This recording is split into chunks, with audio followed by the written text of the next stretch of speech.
Have you ever heard of BanniUK?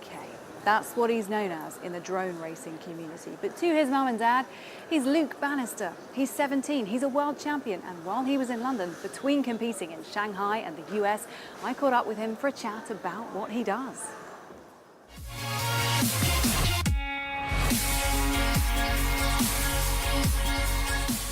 Essentially, I race drones, and we call them FPV drones because we fly them through first-person view, as if we're sitting inside the drone. So these aren't your average drones. They're smaller than the sort of filming drones you'll see at a shop or whatever, and they're much faster, much more maneuverable, and we have total control over them. Is the current drone racing technology pretty up to date? The drone tech's sort of a bit behind. I mean, the motor tech, the speed controller technology, which is like controls the motors, is pretty up there, but the cameras and the video transmission systems are still sort of redesigned surveillance systems using analog frequencies, but we're starting to see high definition systems which we can fly through coming into the market. So moving inwards, we have motors, speed controls, and flight controller. This is sort of like the main system which controls how it flies. And what about the future of the technology with drone racing now? What can you see happening? I think when VR comes in, we can start recording with 360 cameras, and that'll give a really amazing spectator experience, being able to look around the drone as we're flying, as we're racing other drones.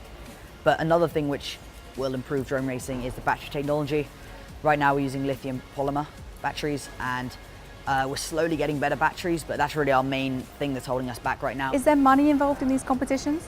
It depends. Around the UK, there's not really much money involved, but it's so fun racing, like with the grassroots, with all the friends here.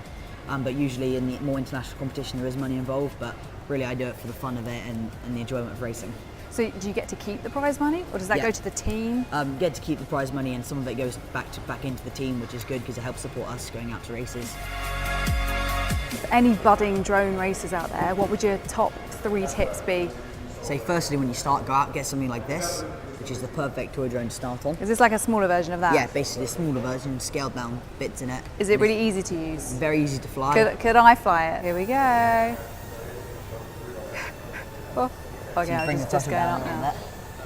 You push forward a little bit on the controls. On the left or right? Right.